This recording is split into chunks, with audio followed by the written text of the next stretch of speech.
Sylvain? Très bien. Sylvain Mansart. On a le beau soleil de Picardie. Ça fait des mois qu'on se parle au téléphone. Attends, je vais enlever mon bouchon d'oreille. Ouais. Ça fait des mois qu'on se parle au téléphone et ça fait plaisir de te voir. Ben, ça fait 6 mois. Ouais, à peu près, ouais. Bah voilà, Alors. c'est du face-to-face maintenant. Ouais. Alors Sylvain, Baltrap organisé pour ce premier salon, c'est une première parce que habituellement vous n'aviez pas de Baltrap. Non, parce que dans le parc du château, on n'a pas le droit de tirer. Natura 2000. Ouais, il y a D'accord. Natura 2000, etc. Donc l'organisateur voulait depuis des années faire une activité Baltrap. Ouais. Et puis l'hippodrome nous a proposé de venir sur l'ancien practice du golf de Compiègne, D'accord. qui est ici, qui était un terrain un petit peu en friche, mais qui se trouve juste à côté du parc. Donc de ce fait, j'ai tracé un petit parcours avec 6 lanceurs que la porte nous a gentiment prêté. Notre ami Fred Le Gall. Voilà. Salut Fred, merci, c'était cool. Et que je connais depuis des années, qui sont une entreprise française qui nous aide bien. C'est clair. Et on a dessiné ça avec le président, on s'est mis d'accord avec le directeur de l'hippodrome il y a quelques mois pour faire cette activité. Donc là on règle, c'est les balbutiements, hein, c'est la première journée, mais c'est assez sympathique et les tireurs et chasseurs et non-chasseurs apprécient beaucoup. Alors là, vous avez pris des fusils Beretta, protection, parce que ce sont des fusils neufs qui ont été Qui ont prêtés. été gentiment prêtés par la pour maison éviter Imbert.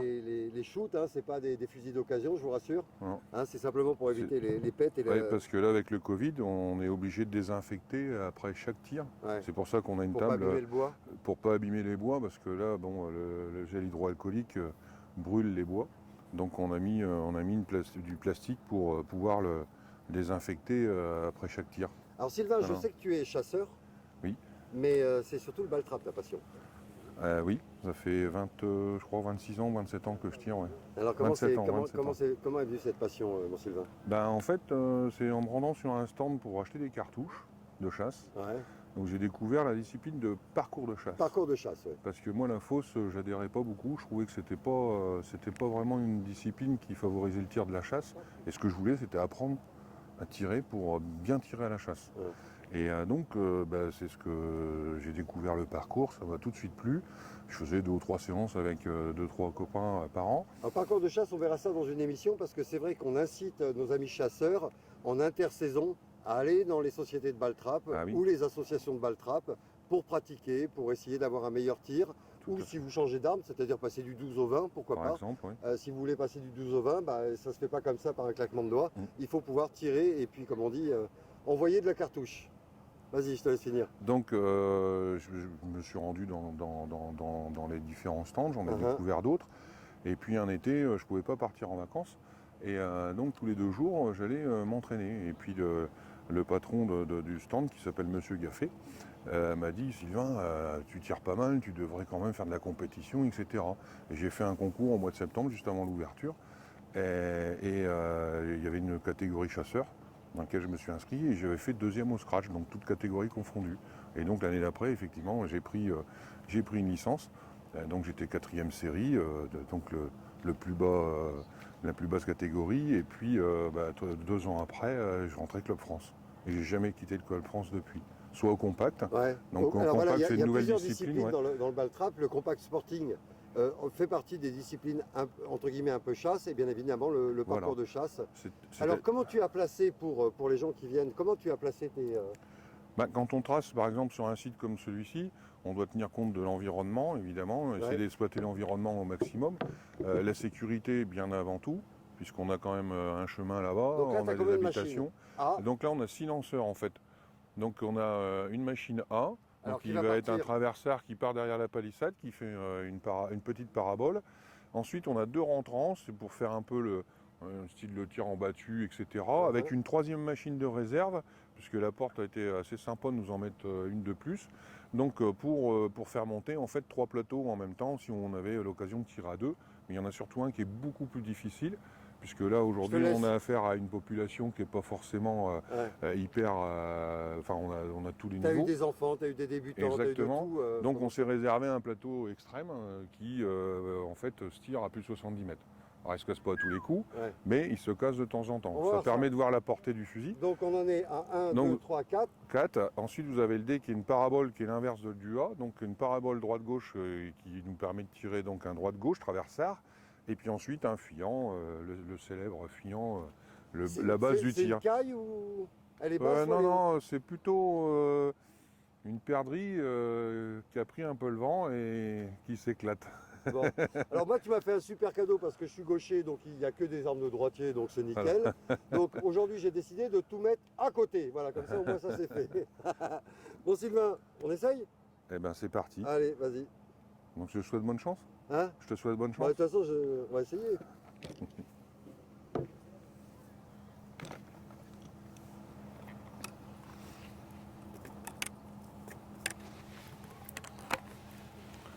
Paul. Ça c'est fait. À toi. Allez. Paul. Ça c'est fait aussi. Pour un droitier. Paul.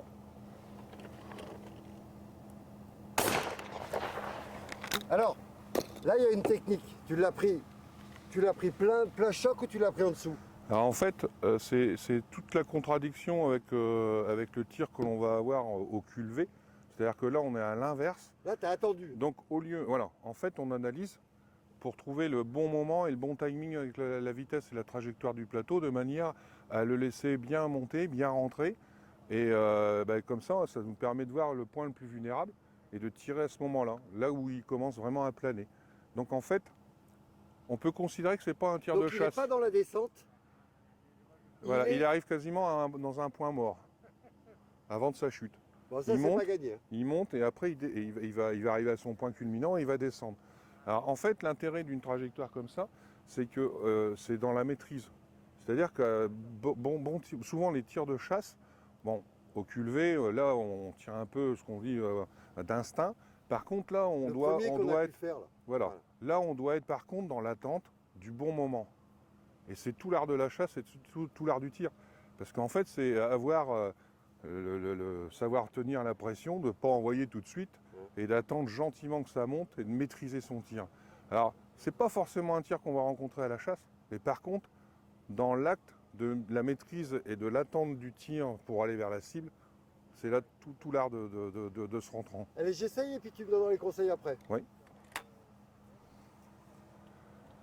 Oui. Faut bien coller la joue. Alors il est bon au deuxième coup. Et en fait tes plombs passent ça au-dessus au premier coup. Parce que tu as attendu bien et malheureusement quand tu as appuyé, lui il commençait à descendre. Donc ton coup de fusil est arrivé juste au-dessus. C'est le fameux timing. Donc il manquait quoi? À peu près ça. Ouais, mais en matière de timing, une demi-seconde? Non, même pas, ouais. Même pas. C'est même pas une demi-seconde, ouais. Et par contre, j'étais cherché vraiment en dessous après. Voilà. C'est-à-dire qu'après, tu as recontrôlé parce que lui, il a stabilisé sa vitesse quelque part. Et donc là, tu as pu le recontrôler pour tirer dedans. Donc ça, c'est des exercices pour le tir en battu notamment qui sont excellents parce qu'en fait, il faut avoir de la maîtrise. Ouais. Voilà. Attendre, savoir tirer au bon moment. Et ça, à la chasse, c'est précieux. Allez, on continue. Tiens. Merci. Donc là, il y a un deuxième rentrant. Donc celui-là venait un petit peu vers notre droite et l'autre va venir un peu vers la gauche. Ok. Paul.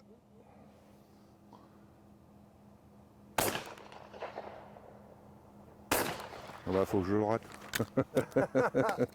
Oh, moi. À toi. À moi. Paul.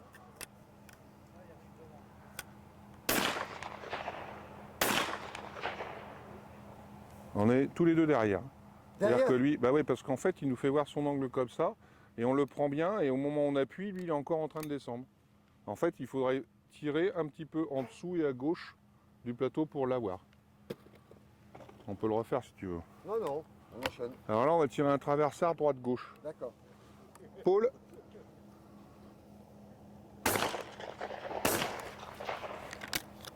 Alors, ok, donc là, concrètement, tu l'as pas eu sur la première partie. Par contre, il était en descente. Il était en descente. Donc, tu as mis combien en dessous à peu près? Alors, en fait, c'est pas vraiment une histoire de distance, c'est une histoire de vitesse. C'est-à-dire qu'on doit juger à un moment donné, on va mettre par exemple les canons à un endroit dans le ciel pour juger de l'endroit du top départ. C'est-à-dire on va analyser quand il monte, là ça sert absolument à rien de tirer puisque on ne va pas le tirer dans sa phase montante, d'accord? Ou alors il va falloir se préparer différemment, je peux le faire, hein, on peut te le faire voir. Et donc on va attendre que le plateau dépasse les canons de manière à partir de derrière, ça c'est tir de chasse, hein, de partir de derrière de manière à prendre sa vitesse et sa trajectoire. Et quand on fait ça, après, en prenant sa vitesse, machinalement et automatiquement, on va le doubler comme il faut. Et là, c'est toujours un problème d'auteur, c'est rarement un problème d'avance. Ouais. Ok. En fait, la difficulté, c'est que les épaules, les épaules font ça. Ouais. Alors en fait, elles ne doivent pas justement faire la bascule. Il faut qu'on arrive justement à bien maîtriser le mouvement d'épaule. Ce qu'on appelle le fameux swing. Le fameux swing. Ouais. Swing qui est impossible de bien effectuer si on n'a pas un beau positionnement des pieds. Okay. Là, c'est encore une autre étape. Parce qu'en fait, pour pouvoir bien bouger le tronc, être stable, il faut que les pieds soient en prolongement donc, du bassin, de manière à pouvoir faire la rotation. Il y a plein de choses à dire. Mais on va bosser toute l'année parce que Sylvain, je vous le dis d'entrée, c'est mon référent. Point. Vas-y mon Sylvain. Donc là, on va tirer un fuyant, donc il va partir là à peu près dans le ciel. Donc on va se laisser le temps de l'analyser, on met les canons à peu près vers la trajectoire. Pôle. Et en fait, on a le temps de monter le fusil, l'œil ne perd pas on ne perd pas de vue. Et puis on vient l'intercepter, là on tire dans la cible, vu qu'il est fuyant. Paul. Voilà. Donc tu es légèrement à gauche de ton plateau au premier coup, parce que en fait tu es monté avec, mais avec tes canons tu es monté en parallèle de la trajectoire. Et au deuxième coup, en fait, les deux se sont croisés et c'était le bon moment pour tirer. Je ne sais pas. Voilà. Alors, là on les a fait tous. Oui. Le triplé. L'extrême. Ouais, non, les trois qui partent. Ah, les trois, il y en a un qui est vraiment dur. Hein. Je vais te le faire voir. Allez, je suis vraiment pas sûr de le casser. À toi de jouer. Celui-là, il tombe à 70 mètres, donc quand on le tire, il est à peu près à 75-80 mètres. Paul.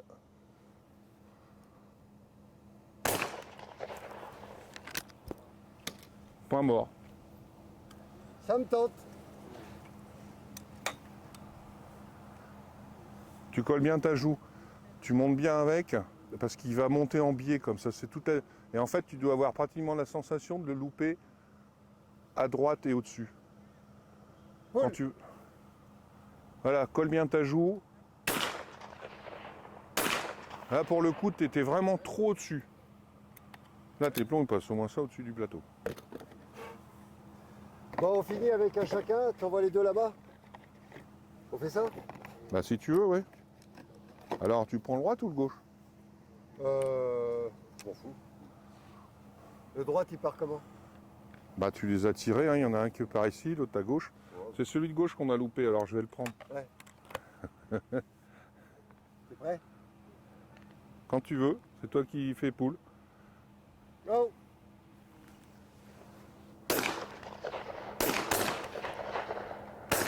Ah! J'essaie de te rattraper. Tiens, il faut qu'on recommence. Hein. On peut pas rester sur une défaite. Hein. Ah, il n'y a plus que 2 douilles. Bah, une douille chacun. Une douille chacun. Une douille chacun. Ah bah, il y avait encore une boîte. Tiens. Ouais.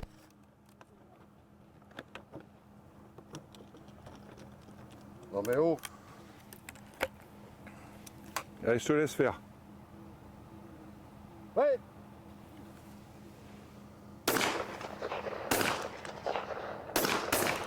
Ouais! Tu l'as eu. Ouais, on l'a eu. Non mais tu crois que tu vas me le faire ou quoi? C'est mon fusil de tir. Donc c'est un Beretta DT11.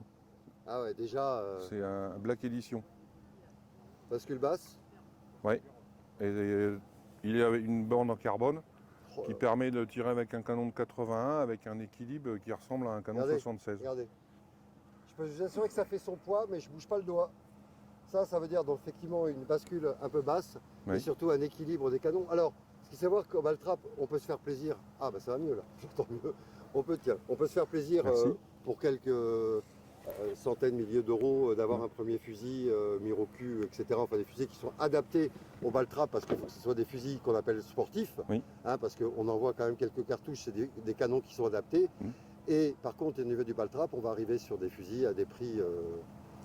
en fait, aujourd'hui, par exemple, dans la gamme Beretta, ça c'est le premier, on va dire, le premier prix, qui est un Silver Pigeon, qui est un fusil qui a été fabriqué à plus d'1 million d'exemplaires, qui est le must en nombre de fusils de chez Beretta. C'est un fusil qui, selon s'il est trappe, sporting ou chasse ou autre, qui va être entre, on va dire, 1900 et 2000 euros, 2200 euros. Et puis après, dans ces marques notamment, vous pouvez avoir des fusils qui atteignent les 100 000 euros. Alors 100 000 euros, pourquoi? Parce que vous avez un graveur qui a travaillé dessus. Vous avez 10 000 déjà. Ce fusil-là, il vaut aujourd'hui 11 000 euros. Voilà. Mais vous avez après, il y a un côté artiste, c'est-à-dire que ça, c'est un fusil qui va être fait complètement de façon industrielle.